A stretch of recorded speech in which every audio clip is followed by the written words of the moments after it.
자, 오늘은 역대하를 보도록 하겠습니다. 역대상의 이야기가 다윗의 이야기를 중심으로 하는 사무엘서의 이야기를 다루고 있다면, 오늘 우리가 살펴볼 역대하라는 책의 이야기는 열왕기서의 이야기를 다루고 있는 책입니다. 그래서 이 역대하는 솔로몬이 왕 위에 올라가서 성전을 건축하는 이야기와 이스라엘이 남북으로 분열되어서 바벨론에 의해 멸망당하게 되는 시점까지의 이야기를 다루고 있어요. 자, 그런데 이 열왕기서와 역대하가 기록하고 있는 이 역사 이야기에 차이가 있다면, 열왕기서에서는 북이스라엘과 남유다의 역사 이야기를 이렇게 교차적으로 하고 있습니다. 그런데 역대하라는 책은 하나님께서 선택하신 남유다 왕국의 이야기를 중심으로 구속사적인 관점에서 유다의 이야기를 진행하고 있다는 거예요. 그래서 역대하의 이야기는 솔로몬의 이야기로부터 시작을 해서 시드기야 왕의 통치까지의 이야기를 다룹니다. 그래서 남유다 왕조의 20명의 통치 이야기를 다루는 것이 역대하의 이야기예요. 그런데 여기에서 이 북이스라엘 왕국과 구별된 특징이 있는데, 북이스라엘은 하나님을 떠나서 우상을 섬기고 하나님을 배반하는 이 죄악을 저지르는 가운데 왕조가 계속해서 바뀌는 비극을 경험하게 됩니다. 제가 여러분한테 드렸던 그 왕들에 대한 자료를 보면 이 북이스라엘의 왕들이 쿠데타로 인해서 바뀌는 그 기록을 제가 적어놨습니다. 살펴보시면 될 것 같고요. 자, 반면에 남유다는 하나님께서 다윗에게 약속하신 대로 다윗 왕조가 끊어지지 않고 계속해서 이어져 왔다는 것을 보여준다는 거예요. 그러니까 이 역대기의 기자가 인간의 패역함, 인간의 범죄함과 대조시켜서 강조하고 하나님 백성들에게 드러내고자 하는 내용이 뭐냐면, 하나님의 언약과 하나님이 그 언약에 얼마나 신실해 오셨는지를 강조하는 거라는 거예요. 그걸 강조하기 위해서 역대상 17장 14절을 보면 하나님이 다윗에게 주신 언약을 또 다시 반복해서 기록해 놓은 겁니다. 내가 영영이 그를 내 집과 내 나라에 세우리니 그 위가 영원히 견고하리라 하셨다 하라. 자, 이뿐만이 아니고 창세기 49장 10절을 보면 하나님이 이스라엘의 선조였던 야곱의 입술을 통해서 유다 지파에게, 그 유다에게 이렇게 예언을 하게 하셨던 것을 우리가 보게 됩니다.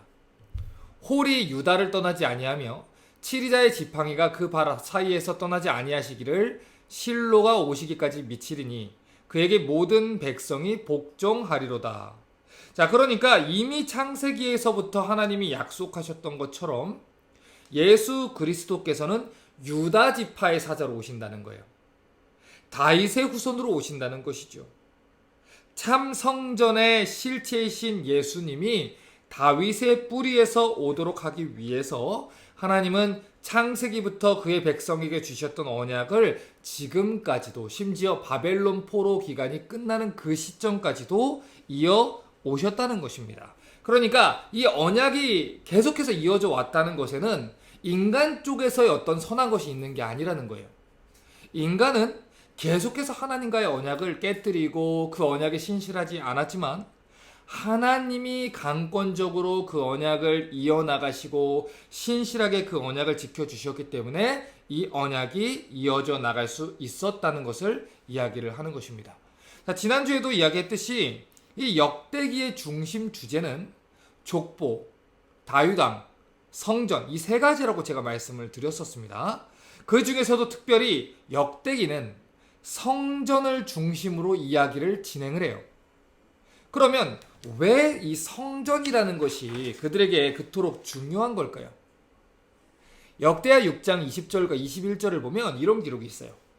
주께서 전에 말씀하시기를 내 이름을 거기 두리라 하신 곳 이 전을 향하여 주의 눈이 주야로 보옵시며 종이 이곳을 향하여 비는 기도를 들으시옵소서. 종과 주의 백성 이스라엘이 이곳을 향하여 기도할 때에 주는 그 간구함을 들으시되 주의 계신 곳 하늘에서 들으시고 들으시사 사하여 주옵소서.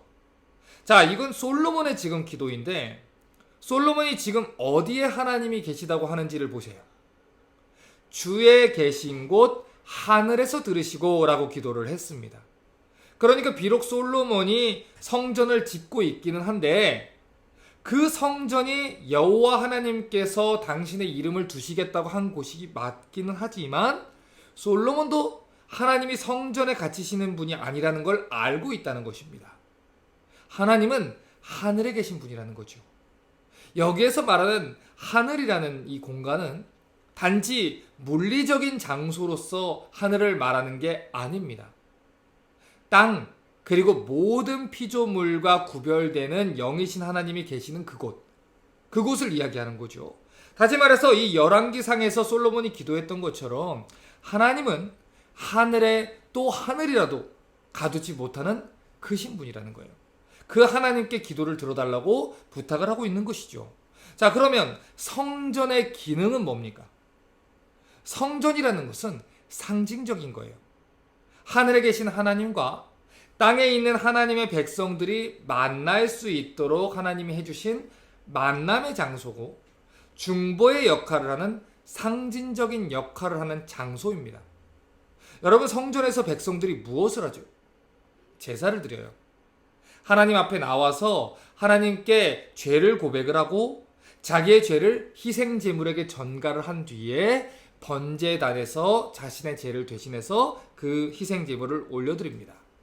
그러면 번제단의 위에서 자신의 죄를 대속한 희생제물이 드려졌기 때문에 그들의 죄가 사해지고 하나님과의 교제가 가능해지는 것이죠. 그러니까 성전은 하나님의 백성들과 하나님 사이를 연결하는 중보의 역할을 한다는 거예요.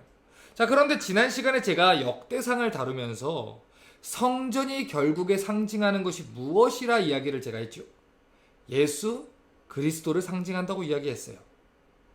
요한복음 2장 19절부터 21절을 보면 예수께서 대답하여 가라사대 너희가 이 성전을 헐라 내가 사흘 동안에 일으키리라.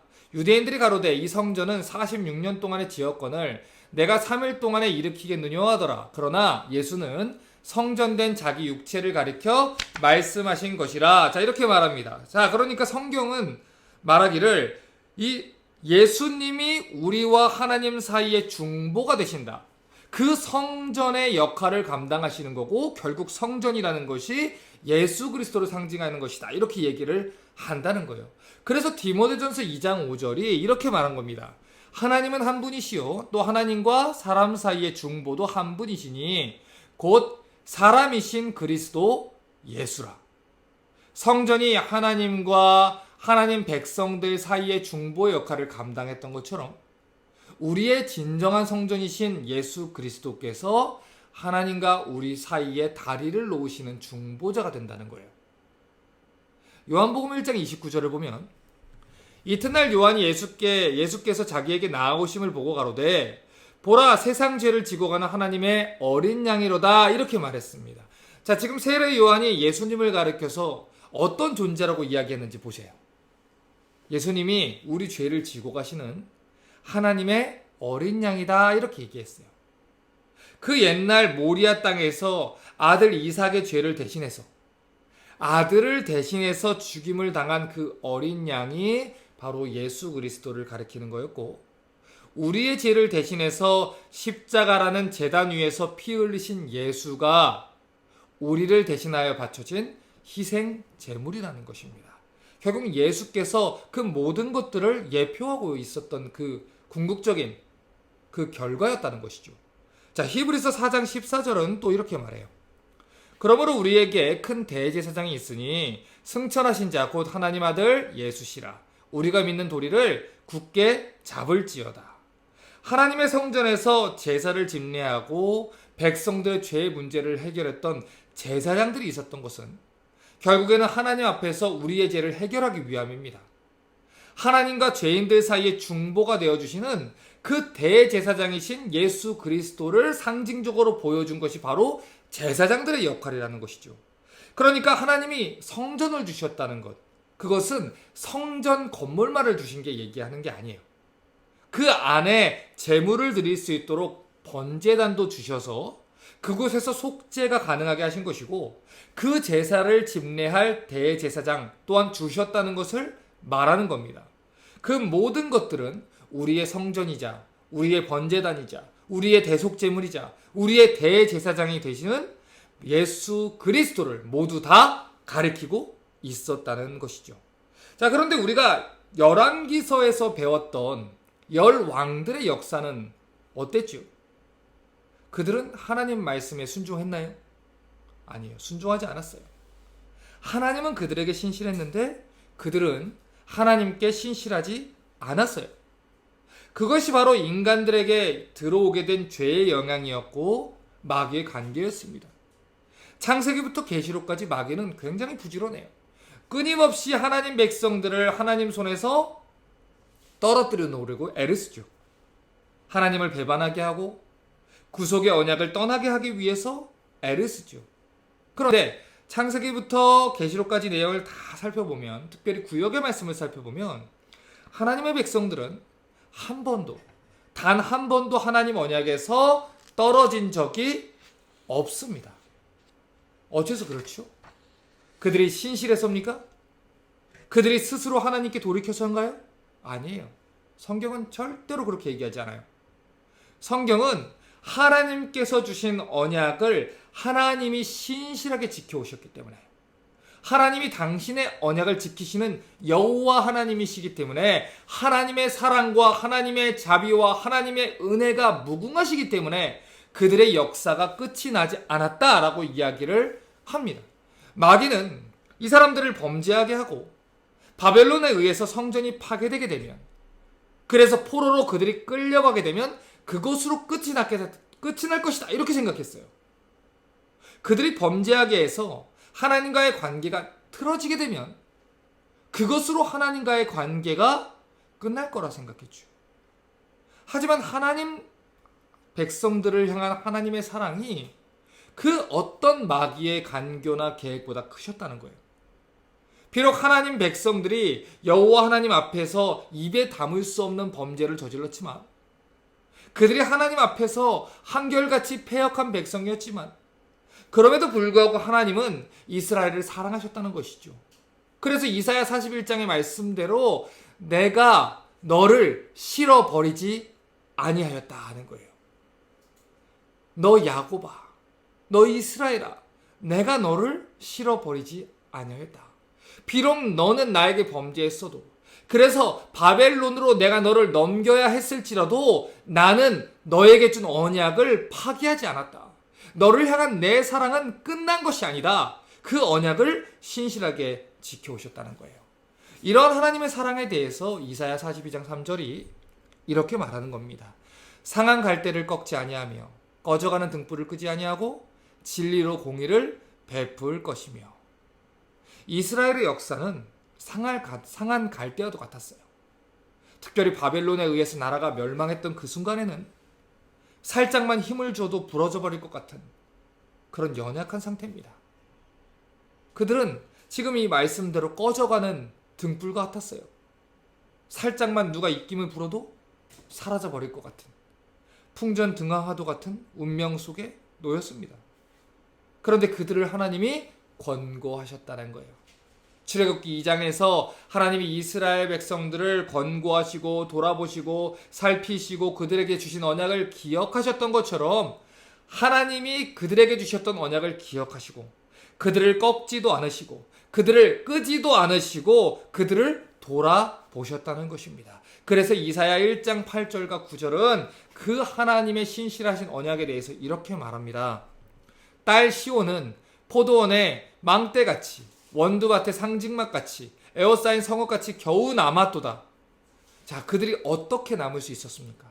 만군의 여호와께서 우리를 위하여 조금 남겨두지 아니하였다면 우리가 소돔 같고 고모라 같았으리로다.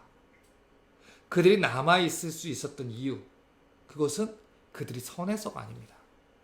그들이 소돔보다는 낫고 그들이 고모라보다는 낫기 때문에, 그들이 멸망당할 정도는 아니었기 때문에 그들이 남아서 살아있을 수 있었던 게 아니에요.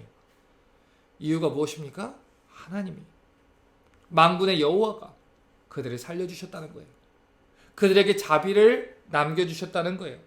그들에게 주셨던 약속을 신실하게 지켜주셨다는 거예요. 이걸 상징적으로 보여주는 것이 바로 역대하에 기록된 성전의 이야기라고요. 역대하 7장 1절부터 3절을 봅니다. 솔로몬이 기도를 마침에 불이 하늘에서부터 내려와서 그 번제물과 제물들을 사르고 여호와의 영광이 그 전에 가득하니 여호와의 영광이 여호와의 전에 가득함으로 제사장이 그 전에 등이 들어가지 못했고 이스라엘 모든 자손은 불이 내리는 것과 여호와의 영광이 전에 있는 것을 보고 박석간 당에 엎드려 경배하며 여호와께 감사하여 가로되 선하시도다 그 인자하심이 영원하도다 하니라. 자, 솔로몬이 성전을 지었습니다. 여호와 앞에서 기도했어요. 그리고 그 앞에 번제물들과 제물들을 드렸죠. 자, 우리가 주목해서 봐야 되는 게 뭐냐면 그때 어떤 일이 벌어졌냐는 거예요. 하늘에서부터 불이 내려왔습니다. 여호와의 영광이 그 성전에 가득했다라고 이야기를 해요. 자, 그러니까 처음 성전을 봉헌해서 드릴 때 하나님은 솔로몬과 백성들이 드리는 제물을 기쁘게 받아주셨다는 거예요. 그걸 상징하는 것이 하늘에서 내려와 그 불이 그 제물을 살랐다는 것이고 여호와의 영광이 성전에 가득했다는 것입니다. 자, 그런데 그렇게 여호와의 영광이 가득했던 그 성전이 어떻게 되었냐고요. 바벨론에 의해서 불에 타버리고 파괴됐다는 거예요. 역대하 36장 17절부터 20절입니다. 하나님이 갈대아 왕의 손에 저희를 다 붙이심에 저가 와서 그 성전에서 칼로 성년을 죽이며 청년 남녀와 노인과 백발 노홍을 긍휼히 여기지 아니하였으며 또 하나님의 전에 대속 기명들과 여호와의 전의 보물과 왕과 방백들의 보물을 다 바벨론으로 가져가고 또 하나님의 전을 불사르며 예루살렘 성을 설며 그 모든 궁시를 불사르며 그 모든 귀한 기명을 회파하고 무릇 칼에서 벗어난 자를 저가 바벨론으로 사로잡아가매 무리가 거기서 갈대아 왕과 그 자손의 노예가 되어 바사국이 주지할 때까지 이르니라. 자, 이전의 성전에서는 하나님의 영광과 함께 하나님께서 기뻐하시는 그 불이 제물을 살랐어요. 하나님이 내리신 하나님이 기뻐하시는 하나님의 영광의 불이 성전을 가득 채웠다고요. 그런데 하나님의 백성들과 왕들이 하나님께 범죄를 했을 때 그 성전이 어떻게 됩니까? 이방 민족들이 지른 불에 의해서 타서 없어졌다는 거예요. 그러면 이쯤에서 우리가 정리를 좀 해봐야 된다고요. 왜 그랬냐는 것이죠. 왜 하나님의 영광이 가득했던 솔로몬 성전이 불에 타고 파괴당해야 했을까요? 이유는 하나입니다. 그들이 하나님과의 언약에 신실하지 않아서예요. 하나님 백성들의 죄 때문이에요. 하나님은 당신의 백성들을 가르치고 교훈하고 거룩하게 다듬으시기 위해서는 하나님은 그 성전조차 불에 태울 수 있는 분이라는 거예요. 그러면 성전의 실체가 되시는 예수님의 육신이 허물어지게 된 이유, 예수님이 죽으신 그 이유는 무엇입니까? 그것 또한 하나님 백성들의 죄악 때문이라는 거예요. 솔로몬 성전이 하나님 백성들의 죄 때문에 무너졌던 것처럼 예수 그리스도라는 성전은 우리의 죄 때문에 무너져야 했다는 것입니다. 자, 그런데 우리가 주목해서 봐야 되는 게 뭐냐면 역대하의 이야기는 성전이 파괴되는 것으로 끝나지 않는다는 거예요. 역대하 36장 23절입니다. 바사왕 고레스는 말하노니 하늘의 신 여호와께서 세상 만국으로 내게 주셨고 나를 명하여 유다 예루살렘에 전을 건축하라 하셨나니 너희 중에 무릇 그 백성된 자는 다 올라갈지어다 너희 하나님 여호와께서 함께 하시기를 원하노라 하였더라. 자, 역대하의 이야기는 바벨론에 사로잡혀갔던 자들이 다시 자유를 경험하게 되고 예루살렘으로 포로가 귀환하게 되고 새로운 성전이 그곳에서 건축되어지는 것으로 마무리가 됩니다. 그리고 이것은 복음서가 이야기하고 있는 예수 그리스도 이야기를 미리 보여주는 거예요. 방금 전에 말했듯이 우리의 죄 때문에 예수 그리스도라는 성전이 헐려야 했습니다. 그런데 그 성전은 죽으실 뿐 아니라 무너진 것뿐만 아니라 내가 사흘 만에 일으키리라. 사흘 만에 다시 살아났다는 거예요. 그래서 포로된 자에게 자유를 주셨다는 것이죠. 왜 예수께서 이 땅에 오셨는지 보실까요? 누가복음 4장 18절부터 21절입니다. 주의 성령이 내게 임하셨으니 이는 가난한 자에게 복음을 전하게 하시려고 내게 기름을 부으시고 나를 보내사 포로된 자에게 자유를, 눈먼 자에게 다시 보게 함을 전파하며 눌린 자를 자유케 하고 주의 은혜의 해를 전파하게 하려 하심이라 하였더라. 책을 덮어 그 맡은 자에게 주시고 앉으시니 회당에 있는 자들이 다 주목해 보더라. 이에 예수께서 저희에게 말씀하시되 이 글이 오늘날 너희 귀에 응하였느니라 하시니, 자, 지금 여기서 이 글이 오늘날 너희 귀에 응했느니라, 이 말은 하나님이 이사야의 예언을 통해서 하신 이 말씀이 오늘 예수로 성취됐다, 이 말을 하는 거예요. 예수께서는 포로된 자들에게 자유를 주시기 위해서, 하나님을 보지 못하는 자들이 다시 하나님을 보게 하기 위해서, 하나님 없이 가난하게 살아가는 영혼들이 하나님의 양자가 될 수 있도록 그들을 부유하게 하시기 위해서 이 땅에 오셨다는 거예요. 이사야가 약속했던 그 메시아가 바로 예수 그리스도라는 것이죠.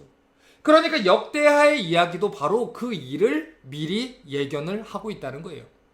비록 이스라엘 백성들이 범죄를 해서 그래서 성전이 무너져야 했지만 하나님은 당신이 약속하신 대로 그들을 자유하게 하셨어요. 그리고 성전을 재건해 주셨다고요. 이와 마찬가지로 하나님의 백성들이 범죄를 했어요. 그래서 죄의 삭은 사망이라는 공식대로, 하나님의 율법의 원칙대로 죄인들은 다 죽임을 당했어야 했는데, 하나님께서 예수의 몸에 우리의 모든 죄를 다 담당하게 하시고 우리의 성전이신 예수께서 희생제물로 대제사장으로 그곳에서 죽으시고 성전이신 예수께서 허물리시면서 그분이 우리의 죄를 완전히 담당하게 하셨다는 것입니다. 그래서 우리로 하여금 다시 한번 하나님의 백성 되는 영광과 회복을 누리게 해주셨다는 거예요.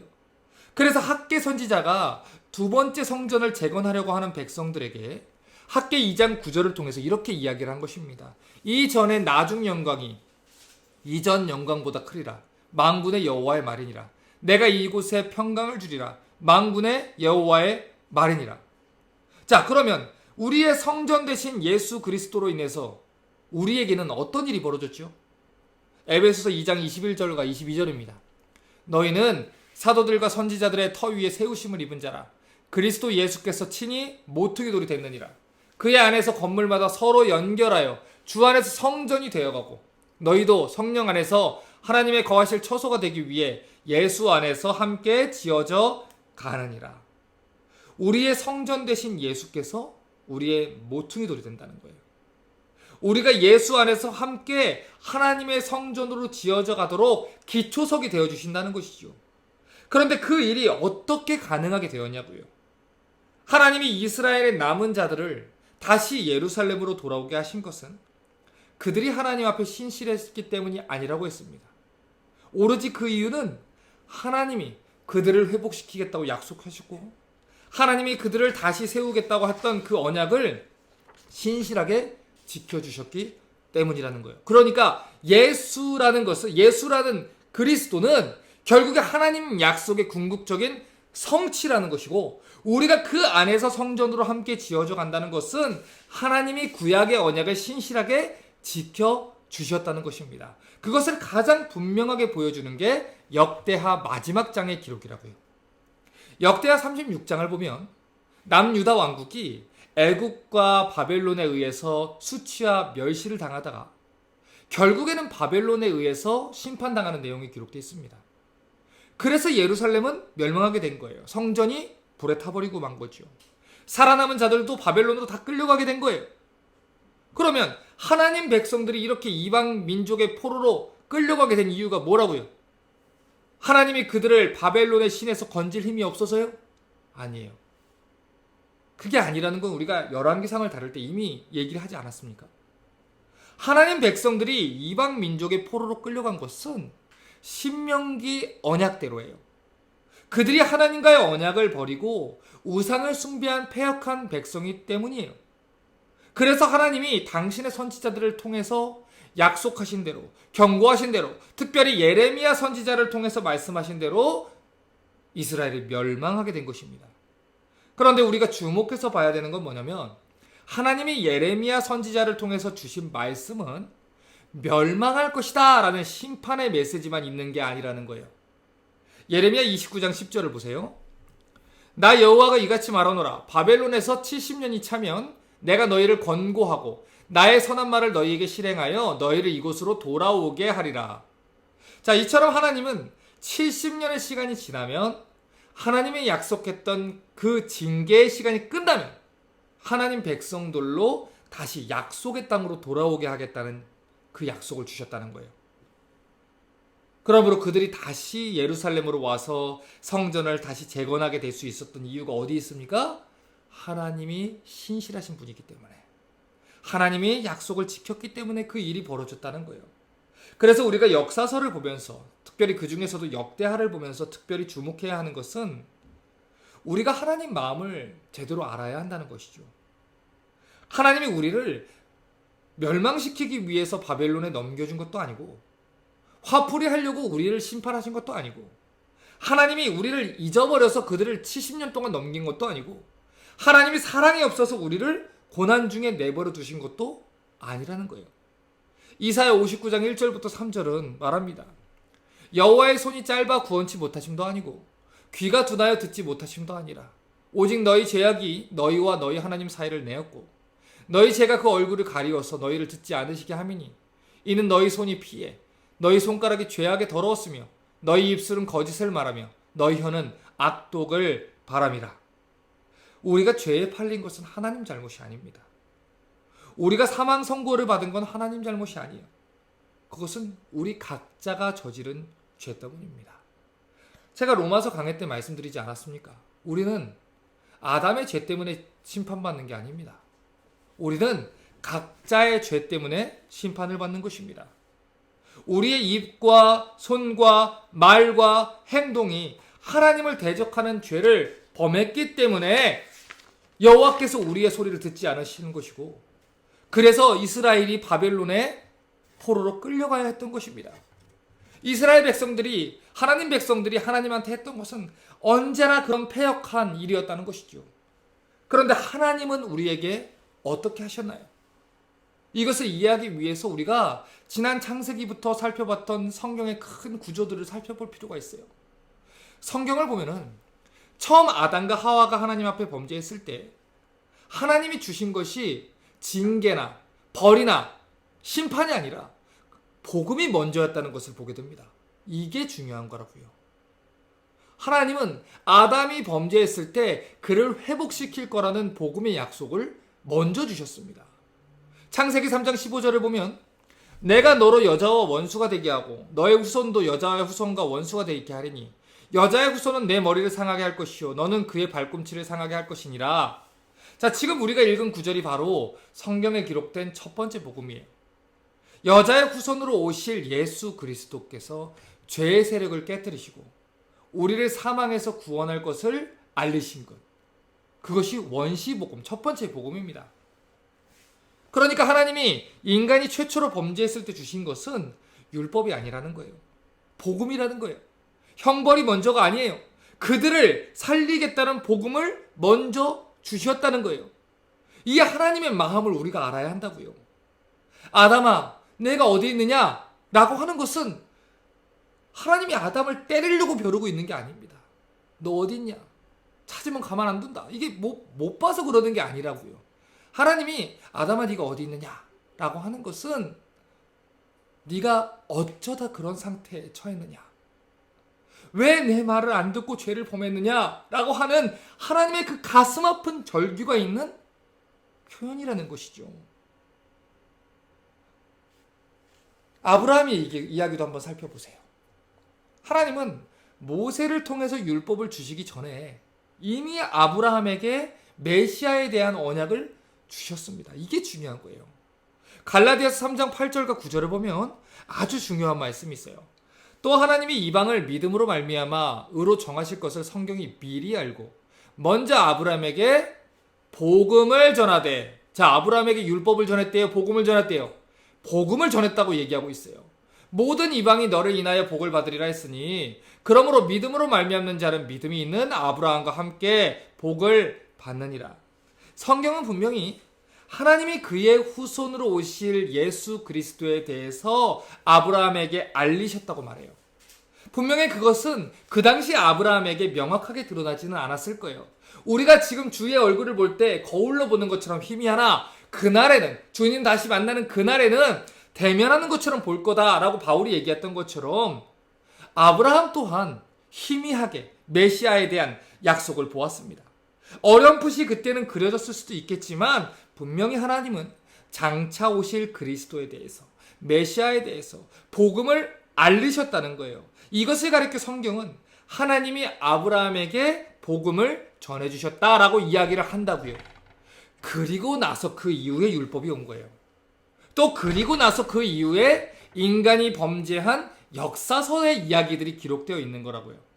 또 그리고 나서 신약 성경을 열어보면 마가복음 1장 1절에 이렇게 말하는 겁니다. 하나님의 아들 예수 그리스도 복음의 시작이라. 예수 그리스도가 복음이에요. 믿음의 선조들에게 알렸던 복음이 예수라는 실체가 되어 메시아에 대한 언약을 성취하셨다는 거예요. 자, 그러니까 지금까지 제가 이야기했던 내용을 토대로 성경의 큰 구조를 생각을 해보자는 거예요. 성경은 창세기 3장 15절에 언급된 첫 번째 복음과 신약을 열면서 등장하는 이 성취된 복음 사이에 율법과 이스라엘의 역사 이야기를 배열하고 있어요.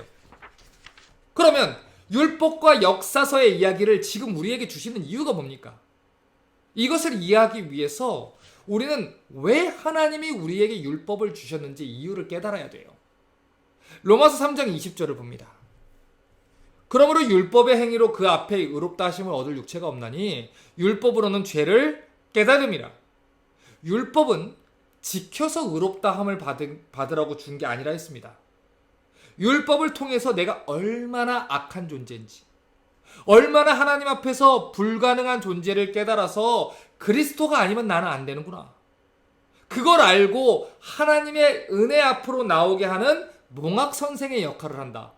이게 율법의 역할이라고 했습니다. 또한 율법을 주신 두 번째 목적은 갈라디아서 3장 19절에 있는데 그런즉 율법은 무엇이냐? 범법함을 인하여 더한 것이라. 천사들로 말미암아 중보의 손을 빌어 베푸신 것인데 약속하신 자손이 오시기까지 있을 것이라. 자, 이렇게 말했어요. 율법은 두 번째 기능은 범죄를 억제하기 위해서 주신 거예요. 왜냐하면 율법이 없으면 백성들이 방자하게 행하게 되고 무법천지가 됩니다. 그래서 악이 성행하게 될 것이기 때문에 하나님이 그것을 규제하기 위한 안전장치로 주신 거라는 것이죠. 자, 그러니까 지금까지 봤던 이런 율법의 기능을 봤을 때 우리가 스스로 율법을 지켜서 율법을 통해서 우리가 구원받을 수 있는 길이 있나요? 없어요. 그걸 보여주는 게 역사서의 이야기라는 것입니다. 구약의 역사를 자세하게 보십시오. 창세기부터 말라기까지 이어지는 구약의 역사, 특별히 왕들의 이야기가 기록되어 있는 사무엘상부터 역대하의 이야기를 보면 우리가 무엇을 알 수 있습니까? 인간에게는 선한 것이 없다는 거예요.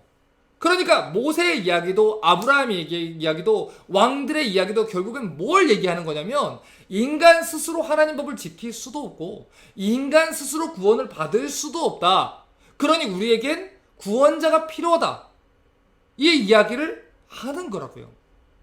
한순간 하나님 앞에 충성하려고 하다가도 어느 순간 하나님을 버리고 배반하며 우상을 숭배하는 것, 그것이 인간이라는 것입니다. 이것을 가르쳐주기 위해서 우리에게 구약의 이야기들을 주신 거예요. 구약의 사람들에게는 하나님이 직접 말씀해 주셨어요.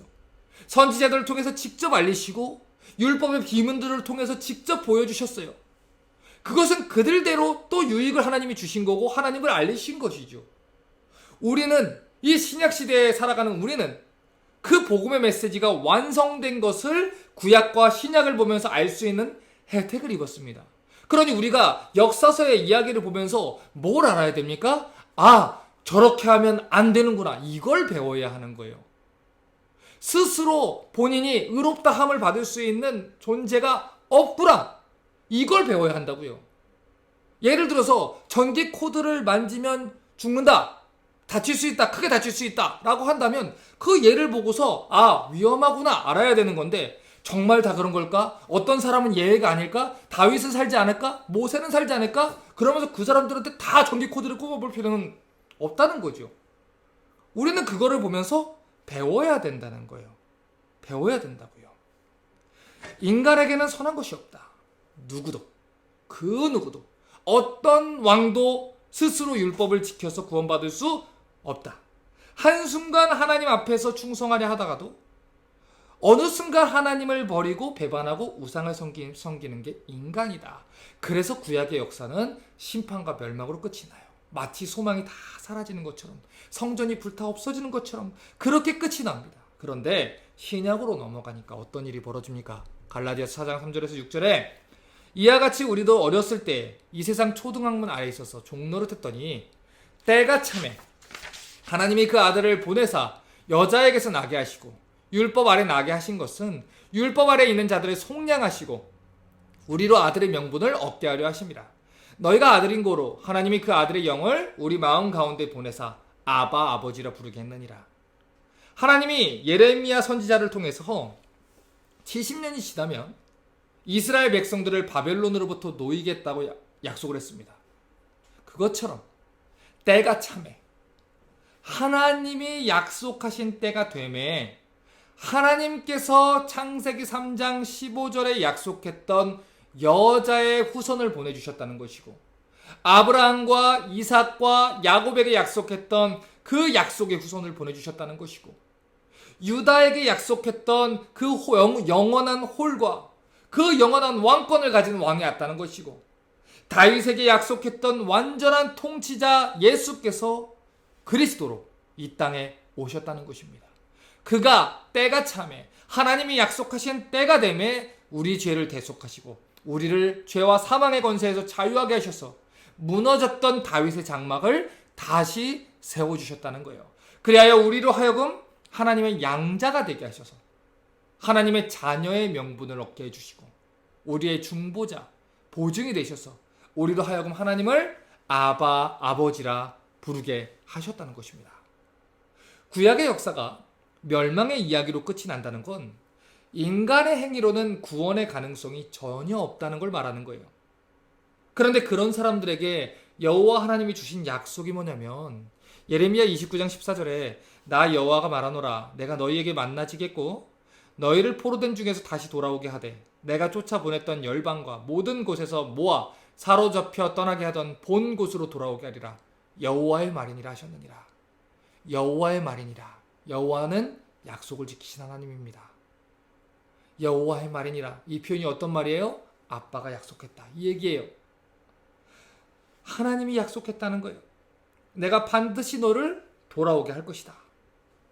예레미야 24장 7절은 또 다른 약속이 있어요. 내가 여호와인 줄 아는 마음을 그들에게 주어서 그들로 전심으로 내게 돌아오게 하리니 그들은 내 백성이 되겠고 나는 그들의 하나님이 되리라. 이사야 49장 6절은 또 말합니다. 그가 가라사대 내가 나의 종이 되어 야곱의 지파를 일으키며 이스라엘 중에 보존된 자를 돌아오게 할 것은 오히려 경한 일이라 가벼운 일이라. 그건 아무것도 아니다. 내가 또 너로 이방의 빛을 삼아 나의 구원을 베풀어 땅 끝까지 이르게 하리라. 하나님이 우리를 여호와께로 돌아오게 하신다고 해요. 그것뿐만 아니라 나중에 후에 사도행전을 보면 바울이 이 구절을 인용하는데 우리를 이방의 빛으로 삼으셔서 우리만 구원받고 끝나는 게 아니라 거룩한 백성, 제사장 나라로 삼아주시겠다는 거예요. 온 백성을 여호와께로 돌아오게 하는데 우리를 사용해 주시겠다는 것입니다. 이처럼 구약의 역사는 심판과 멸망의 메시지로만 끝나는 게 아니라고요. 유다가 바벨론에 의해서 멸망하게 될 거라고 예언했던 예레미야 선지자가 그들을 다시 돌아오게 할 거라는 그 언약도 함께 선포해 준 것처럼 구약의 메시지에는 심판과 멸망의 메시지로만 끝나는 게 아닙니다. 구약은 심판과 멸망의 메시지로만 가득하고 신약은 복음만 가득한 게 아닙니다.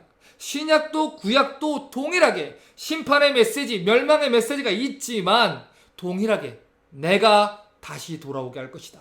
내가 너를 만날 것이다. 내가 너를 구원할 것이다. 내가 다시 올 것이다. 라고 약속한 하나님의 신실하신 약속으로 가득 차 있다는 거예요. 구약의 역사를 보면 인간 쪽에서는 그 어떤 소망도 발견할 수 없어요. 하지만 그들의 소망이 오직 여호와 하나님께 달려 있었던 것처럼, 하나님의 신실한 약속에 달려 있던 것처럼, 신약 시대를 살아가는 우리의 소망 또한 어디에 달려 있습니까? 하나님의 신실하신 약속에 달려 있는 것입니다. 그러므로 역대기에 기록되어 있는 수많은 왕들의 이야기를 보면서 우리가 배워야 되는 건, 그들의 죄와 넘어짐을 보면서 이 사람은 좋은 왕, 이 사람은 나쁜 왕, 이 사람은 괜찮은 왕, 이 사람은 별로인 왕, 이 사람 좀 그래도 괜찮은 왕, 이런 식으로 윤리적인 가르침만을 보고 넘어가서는 안 된다는 거예요. 그럼에도 불구하고 그들을 회복시키신 하나님을 봐야 되는 것이죠. 그럼에도 불구하고 심지어 므낫세 같은 그 악한 왕조차 이 역대하의 기록은 하나님 앞에서 회개했다고 이야기를 해요. 하나님이 그와 같은 극악한 죄인까지도 자비하심으로 돌보시고 그들을 하나님께로 돌이켰다. 하나님이 우리를 향한 자비하심이 크구나. 우리의 넘어짐보다 하나님의 사랑이 더 크구나. 우리의 죄악보다 하나님의 자비하심이 훨씬 더 크구나. 우리가 끊임없이 아주 끈기 있게 끈질기게 죄를 지고 넘어지는 것보다 나를 세우시겠다는 하나님의 열심이 훨씬 더 끈질기구나. 이것을 봐야 한다는 것입니다. 고린도전서 10장 6절은 말해요. 그런 일은 우리의 거울이 되어 우리로 하여금 저희가 악을 증거한 것 같이 즐겨하는 자가 되지 않게 하려 함이니. 왜 하나님이 구약의 이야기들을 우리에게 남겨주셨습니까? 그들의 이야기를 거울로 삼으라는 거예요. 우리로 하여금 경계로 삼으라는 거예요. 그들의 범죄함과 동일한 길을 걸어가지 말아라 라고 얘기하는 거예요. 그래서 잠언이 계속해서 얘기하는 게 무엇입니까? 내 아비의 법을 마음에 두어라. 지혜로운 자는 아비의 훈계를 마음에 둘 것이다 라는 거예요. 지금 우리 세대의 이야기들을 보면 구약의 얘기, 특별히 선지서의 이야기들, 심판받은 이야기들 듣고 싶어 하지 않습니다. 오로지 하나님이 너를 사랑하신다.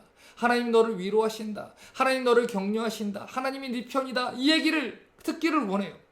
그런데 그건 세상 사람들도 할 수 있는 거예요. 하나님의 사랑과 하나님의 자비하심과 하나님이 얼마나 우리를 바라고 소망하고 기다리고 아끼시는지는 우리가 얼마만큼 추악한 죄인인지를 인식하는 데서부터 시작되는 것입니다. 많이 사함을 받은 자는 많이 사랑하는도다. 그런 것처럼 인간이 얼마나 추악한 죄인인지 인간론에 대한 이해가 있을 때 비로소 신론에 대한 눈이 뜨여지게 되는 것이고, 하나님에 대한 거룩한 인식이 있을 때, 그 신론에 대한 인식이 있을 때 인간론에 대한 제대로 된 인식이 생기는 것입니다. 그래서 우리가 성경을 보면 볼수록 우리에게 유익이 뭐냐면 하나님을 깊게 알아간다는 것이고, 하나님이 우리를 향한 사랑을 제대로 알아갈 수 있다는 거예요. 특별히 이 166 성경 공부는 창세기부터 계시록까지의 이야기를 우리는 정말 개론처럼 이 정말 겉으로만 그냥 스치고 지나가는 시간입니다. 그런데도 불구하고 이 안에 우리가 듣지 못했던, 우리가 배우지 않았던, 우리가 보지 못했던 그런 진리들이 얼마나 많습니까? 앞으로 우리가 각 권을 한 권 한 권, 한 절 한 절 공부하면서 그 모든 진리들을 깨달을 때, 하나님의 사랑을 깨달을 때 우리가 얼마나 풍성한 하나님의 사랑을 알 수 있겠어요. 이것이 우리가 성경을 배워야 하는 이유고, 우리가 이 성경을 보면서 스스로의 모습을 비춰보고 교훈을 받아야 하는 일입니다. 그래서 이 시간 여러분한테 한번 여쭤볼게요. 역대기까지 이야기를 보셨습니다. 우리는 어떻습니까? 우리는 하나님만을 왕으로 섬기며 살고 있습니까? 우리는 역대기의 왕들과는 다른 삶을 살고 있습니까? 하나님 외에 다른 것을 우상으로 섬기고 살지 않습니까? 하나님도 섬기고 바알도 섬기는 혼합주의 신앙을 가지고 있지 않습니까? 너희가 언제까지 머뭇머뭇할 거냐? 너희가 하나님 편에 있으면 하나님 편에 서고 바알 편에 있으면 바알 편에 서라 할 때 그냥 침묵하고 비겁하게 서 있지 않습니까? 우리는 하나님 말씀하시면 순종합니까? 우리는 하나님 말씀하시면 죄를 내려놓습니까? 우리는 하나님 말씀하시면 여호와께 돌아가고 있습니까? 우리는 이것을 보면서 경계로 삼아야 합니다. 바벨론에 팔려갈 것이다. 바벨론의 포로가 될 것이다. 그 당시 사람들은 다 거짓말로 여겼어요. 성전이 있는데 우리에게 그런 일이 있을 수 없다. 너는 가짜다. 거짓 선지자다. 우리에게 평안하다, 평안하다 메시지를 전하는 거짓 선지자들의 얘기만 들었습니다. 그런데 어떻게 됐습니까? 그것이 여호와의 말씀이 맞았기 때문에 그들은 포로가 된 거예요. 구약에 하나님이 약속했던 모든 약속들은 완전하게 성취됐습니다. 이 말은 신약에서 약속하신 하나님의 말씀 또한 완전하게 이루어질 거라는 거예요. 그래서 신약에서 주여 주여 하는 자마다 다 천국에 들어갈 것이 아니다라고 한다면 우리가 주님 만났을 때 그 앞에서 주여 주여 하는 자마다 다 천국에 들어가는 게 아니라는 것입니다. 나는 너를 모른다 라고 하셨다면 함께 천국에 갔다고 믿었던 사람들 중에 나는 너를 모른다 라는 소리를 들을 사람들이 많다는 거예요. 예수님이 회개하라 천국이 가까웠느니라 하셨다면 어서 회개해야 되는 일이에요. 천국은 정말 가까운 것이죠. 또한 성경이 누구든지 주의 이름을 부르는 자는 구원을 받는다 했으면 누구든지 예수 믿으면 구원 받는 거예요. 또한 성경이 우리가 다 하나님 심판대 앞에 서게 되리라 했으면 우리는 정말 하나님의 심판대 앞에 서게 되는 거예요. 성경이 깨어있으라 말했으면 너희 주가 언제 임하려는지 너희는 알지 못한다. 깨어있으라 했으면 우리 모두도 경각심을 가지고 깨어있어야 하는 거예요. 왜냐하면 이것은 예수 그리스도의 말씀이기 때문이고 여호와 하나님의 말씀이기 때문이에요. 내 입에서 나간 것이 그 어느 하나도 허투루 돌아오지 않을 것이다 라고 하신 여호와의 말씀이에요. 또한 예수께서 내가 속히 오리라 라고 말씀했으면 정말로 예수께서 속히 오신다는 것입니다. 그것을 믿고 하루하루를 주 앞에서 신실하게 살아가야 하는 것이죠. 만약에 주님이 오늘 저녁이라도 오늘 밤이라도 당장에 오신다면 내가 속히 온다고 하지 않았느냐 라고 하신다면 그 앞에서 여러분은 어떤 모습으로 주님을 보겠습니까? 노아의 방주가 그 홍수에 사람들을 다 떠내려가던 날 오직 노아의 방주에 있었던 사람들만 살았어요. 그날까지도 그 사람들은 혼인이다, 잔치다, 파티다, 자기들끼리 여행이다, 뭐다 즐겁게 살았어요. 분명히 홍수가 난다는데 하나님 말씀을 안 믿다가 깨어있으라 했습니다. 지금은 파티를 즐길 때가 아니에요. 여러분 이 말을 오해하지 마세요. 파티 할 수도 있어요. 그런데 우리에게 주어진 본분이 뭐냐는 거예요. 우리가 지금 이 상황에서 하나님께서 주신 그 명령과 계명들을 마음에 알고 우리에게 주신 사명을 바로 알고 우리가 해야 되는 그 일들을 하고 우리가 있어야 되는 시간에서 살아가며 우리가 해야 되는 그 순간과 일들을 해 나가야 한다는 것이죠. 그래서 우리는 역대기를 보면서 역대 왕들의 죄만 바라봐서는 안 돼요. 우리도 또한 하나님 앞에서 그들과 똑같은 죄인이라는 걸 알고 그들이 바벨론의 포로로 끌려간 걸 보면서 우리 또한 심판이 임박했다는 것을 알고 항상 깨어서 주를 봐야 하는 것입니다. 그들이 하나님의 언약으로 인해서 구원을 받은 것처럼 우리 또한 하나님께서 주신 메시아 언약을 통해서 예수 그리스도의 복음을 통해서 구원을 받는다는 것, 그 하나님의 말씀을 믿고 따라가야 한다는 거예요. 이러한 내용을 가르치기 위해서 성경은 우리에게 이 복음 사이의 역사서를 허락해 주신 것입니다. 이제 역대하의 이야기를 마무리를 지을게요. 역대하 36장 17절에서 20절을 봅니다. 하나님이 갈대아 왕의 손에 저희를 다 붙이심에 저가 와서 그 성전에서 칼로 청년을 죽이며 청년 남녀와 노인과 백발노홍을 긍휼히 여기지 아니하였으며 또 하나님의 전의 대소 기명들과 여호와의 전의 보물과 왕의 방백들의 보물을 다 바벨론으로 가져가고 또 하나님의 전을 불사르며 예루살렘 성을 헐며 그 모든 궁시를 불사르며 그 모든 귀한 기명을 회파하고 무릇 칼에서 벗어난 자를 저가 바벨론도 사로잡아가며 무리가 거기서 갈대아 왕과 그 자손의 노예가 되어 바세국이 주재할 때까지 이르니라. 여러분 이 말씀을 보세요. 어디에서 지금 칼로 청년을 죽였대요? 성전에서 칼로 죽였대요. 그 건물이 그 사람들의 생명을 보존해 주는 게 아니에요. 그 하나님의 전이 불살랐다 그래요. 그 건물이 그 사람들을 보호해 주는 게 아니에요. 이 말은 우리가 교회 건물에 들어가 있다는 사실, 교회 조직에 소속되어 있다는 그 사실 자체가 우리를 하나님의 심판에서 절대로 구원할 수 없다라고 얘기를 하는 것입니다. 성전이면 성전답게 살아야 한다는 거예요. 성전이면 성전이신 예수 그리스도로 인한 구원을 붙들고 살아야 한다는 거예요. 그럼에도 불구하고 하나님이 이 진리를 가르쳐 주셨음에도 불구하고 여전히 그 성전과 상관없이 그 죄악에서 돌이키지 않는다면 하나님께서는 이스라엘을 바벨론으로 넘긴 것처럼 우리에게도 더한 심판의 날을 주실 수 있다는 것입니다. 왜 하나님께서 그토록 당신이 사랑했던 이스라엘 백성들에게 이런 일을 허락하셨습니까? 예레미야 12장 7절에서 9절에 이렇게 말해요. 내가 내 집을 버리며 내 산업을 내어 던져 내 마음에 사랑하는 것을 그 대적의 손에 붙였으니 내 살림이 삼림 중에 사자같이 돼서 나를 향하여 그 소리를 바라는 거로 내가 그를 미워하였음이라. 내 산업이 내게 대하여는 문이 있는 매가 아니냐. 매들이 그를 에워싸지 아니하느냐. 너희는 가서 들짐승들을 모아다가 그것을 삼키게 해라. 하나님은 이스라엘을 사랑했어요. 그런데 하나님 백성들이 하나님 향해서 대적했다는 거예요. 사자같이 이빨을 들이대며 하나님을 대적했다는 거예요. 그래서 하나님이 그들을 사랑하기 때문에 징계할 수밖에 없었다라는 얘기를 하는 것이죠.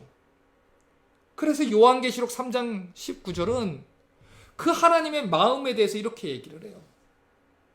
물은 내가 사랑하는 자를 책망하여 징계하노니 그러므로 내가 열심을 내라 회개해라. 내가 사랑하는 자는 책망하여 징계한다 그랬어요. 하나님은 당신이 사랑하는 당신의 백성을 책망하세요. 징계하세요. 그래서 유다 백성들이 바벨론에 의해서 포로로 끌려가게 되는 거예요. 역대하 36장 21절부터 22절 보세요.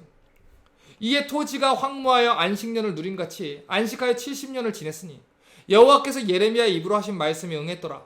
바사한 고레스 원년에 여호와께서 예레미야 입으로 하신 말씀을 응하게 하시려고 바사한 고레스의 마음을 감동시키시매 저가 온 나라에 공포도 하고 조서도 내려가로되. 역다의 마지막 부분을 보면 지금 우리가 읽은 이 구절에 여호와께서 예레미야의 입으로 하신 말씀이 응했다, 성취됐다 라는 표현이 2번이나 반복돼서 강조됩니다. 예레미야서를 보면 예루살렘이 바벨론에 의해서 심판받을 것도 예언했어요. 그런데 그들이 70년 지난 뒤에 징계가 끝나고 나서 예루살렘으로 다시 돌아오게 될 거라는 회복의 약속도 수차례 반복해서 예언을 합니다. 그러니까 이러한 구절들을 보면서 우리는 하나님 마음을 알아야 한다는 거예요. 그들이 여호와를 비록 배반하고 여호와를 대적하는 사자같이 됐다고 하더라도, 그래서 그들을 하나님이 징계해야만 했을지라도, 대적의 손에 내어주게 되고 포로로 끌려가게 하는 일이 벌어졌다 해도 하나님은 그들을 언덕에서 기다리고 그들을 회복시키기를 원하고 거룩한 백성으로 빚어가기를 원하고 여호와께로 그들이 어서 회개하고 돌아오기를 기다리는 그 마음으로 그들을 징계하신다는 거예요. 그래서 수차례나 그들에게 멸망의 메시지뿐만 아니라 희망의 메시지를 계속해서 주는 거예요. 바로 이 마음이 예레미야 29장 10절과 11절에 있는 겁니다.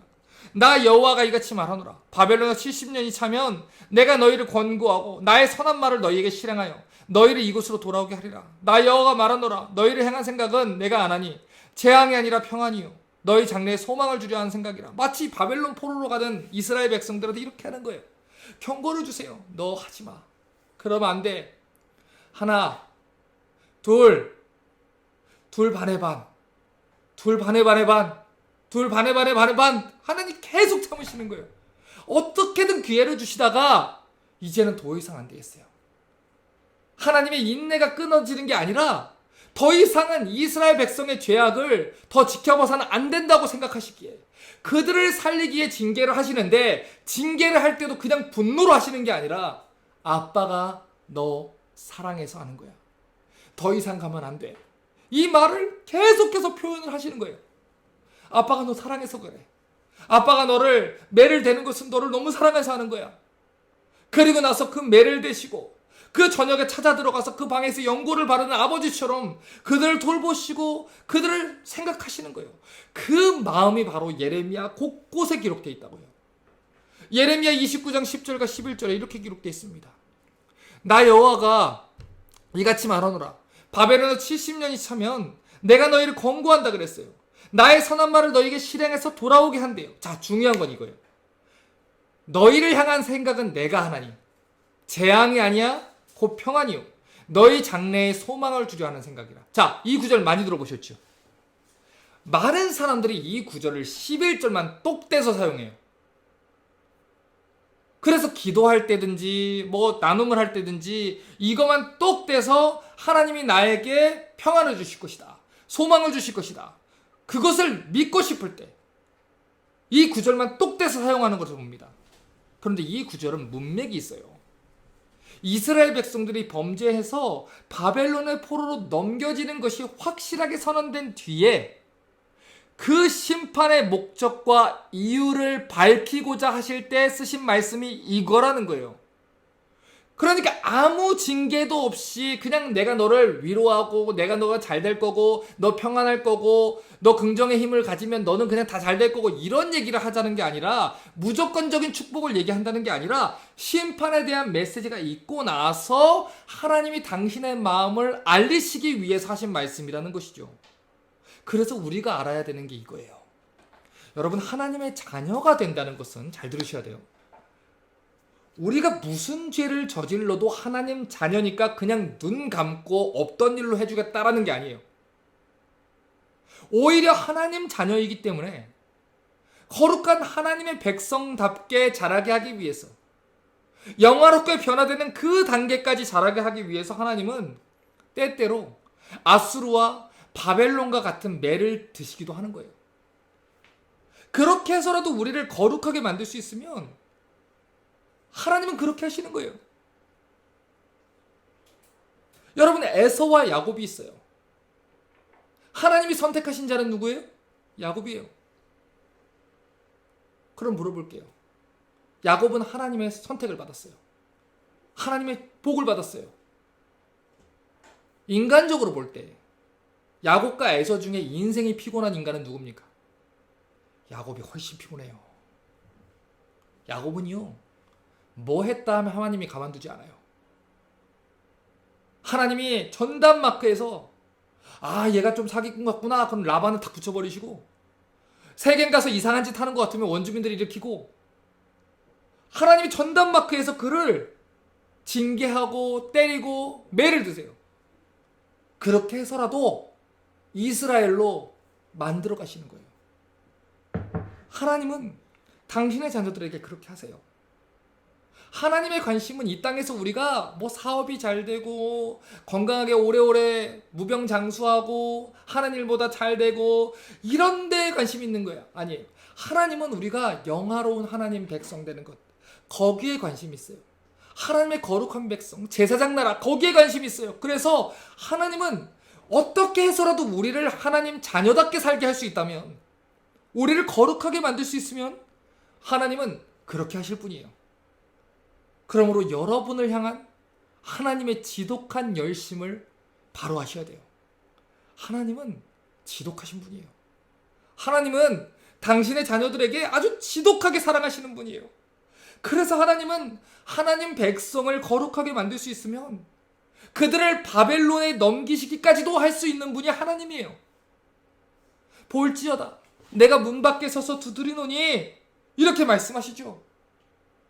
누구든지 내 음성을 듣고 문을 열면 내가 그로 들어가 그로 더불어 먹고 나는 그로 더불어 먹으리라. 그걸 보면서 힘없이 서 있는 인자하신 할아버지를 생각하시면 안 돼요. 하나님은 그런 분이 아니에요. 내가 문 밖에 서서 두드리노니 하는데 여전히 그 집 안에서 하나님의 문을 열지도 않고 죽음의 길을 걸어가려고 하고 있는 그 하나님의 아들들이 있다면, 하나님의 딸들이 있다면, 하나님은 어떻게든 그 집에서 나오게 하실 분이에요.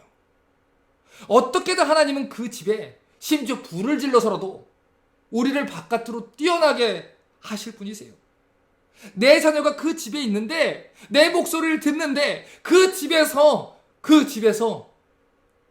내 자녀가 멸망당할 짓을 하고 있다. 그렇다면 그 문을 부숴서라도, 그 집에 불을 놓아서라도 하나님은 반드시 그 자녀를 바깥으로 끌어내시고 그를 다시 안전하게 지키실 분, 그게 하나님의 사랑이고 그게 하나님이 우리를 향한 지독한 열심입니다. 하나님은 우리를 너무나도 사랑하세요. 그래서 하나님이 우리 양자된 우리를 하나님이 얼마만큼 사랑하시냐면, 하나님이 당신의 하나뿐인 아들을 우리에게 주실 정도로 사랑하세요. 그리하여 하나님의 사랑을 증명하실 정도로 당신의 목숨을 우리를 대신해서 버릴 정도로 그렇게 지독하게 사랑하시는 분이 하나님이세요. 1부터 10이면 10을 다 걸고 우리를 사랑하신 분이 하나님이세요. 더 남은 것도 없이, 더 남길 것도 없이 우리에게 모든 것을 걸고 당신의 모든 것을 주신 분이 하나님이세요. 그래서 하나님은 우리를 절대로 그냥 두실 마음이 없어요. 반드시 너를 구원할 거다. 반드시 너를 영화로운 그 자리까지 내가 이끌고 갈 거다. 그 하나님의 열심과 그 하나님의 사랑을 바로 이해할 때 이 현실이 이해되지 않는 현실이 이해가 되는 거고, 인정하고 싶지 않은 어려움들이 감사로 바뀔 수 있는 거예요. 이 순간에도 하나님이 나를 이끌어 가시는구나. 하나님은 선한 분이시니, 하나님은 나의 선하신 하늘 아버지시니 지금 이걸 통해서도 나를 다듬어 가실 것이구나. 그걸 믿으면 이 답답한 현실도 감사가 되는 것입니다. 그러니 말씀을 정확하게 보셔야 돼요. 하나님을 바로 알아가셔야 돼요. 여러분을 향한 하나님의 열심, 포켓 속에 들어가서 내가 필요할 때만 나오는 그 하나님이 아니라 나를 지독하게 사랑하시는 그 하나님의 사랑을 바로 하셔야 돼요. 하나님은 당신의 자녀들을 돌아오게 하기 위해 당신의 하나뿐인 아들을 십자가에 못 박으신 분이에요. 그래서 더더욱 우리의 죄를 가볍게 여기실 분이 아닙니다. 그러므로 역사서의 이야기를 보면서 교훈을 배우십시오. 그들에게는 예수가 없고 나에게는 예수가 있으니 나는 무슨 죄를 저질러도 괜찮다는 거짓 가르침에 속지 마세요. 창세기부터 계시록까지 복음은 단 한 번도 변한 게 없어요. 단 한 번도 다른 방법을 요구한 적이 없어요.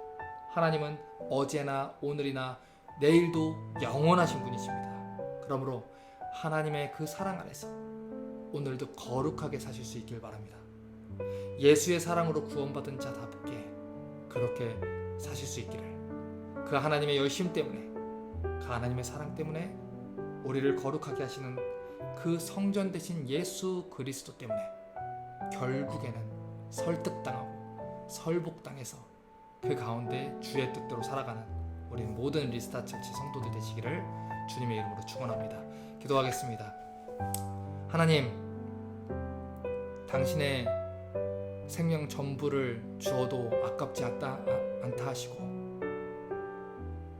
당신의 목숨을 우리 위해 버리셨어도 충분하다 하시며 우리를 양자 삼으신 하나님, 우리는 세상의 모든 것들을 바라보며 하나님을 섬기는데 하나님 그 모든 것보다 우리를 사랑하셔서 이 땅에 오셨습니다. 우리가 하나님을 더 많이 사랑할 수 있는 은혜를 주십시오. 하나님 말씀을 깨달을 때마다 하나님을 더 깊게 알게 해주시고 우리 마음속에 하나님을 알고 싶은 열망이 불타오르게 해주시고 그리하여 날마다 하나님을 더욱 사랑하는 우리 모든 성도들 되게 하시옵소서. 혹시라도 삶에 어려운 일과 고난이 닥친 자들이 있다면 그 모든 순간 속에서 실족하여 넘어지지 않게 하시며 하나님의 사랑을 의심하지 않게 하시고 환난 중에 도우시고 언약을 지키시는 우리의 피난처 되시는 여호와 하나님을 바라보며 능히 견뎌낼 수 있도록 은혜 주시옵소서. 주께서 은혜에 은혜를 더하시기를 간절히 소망하며 예수님의 이름으로 기도합니다. 아멘.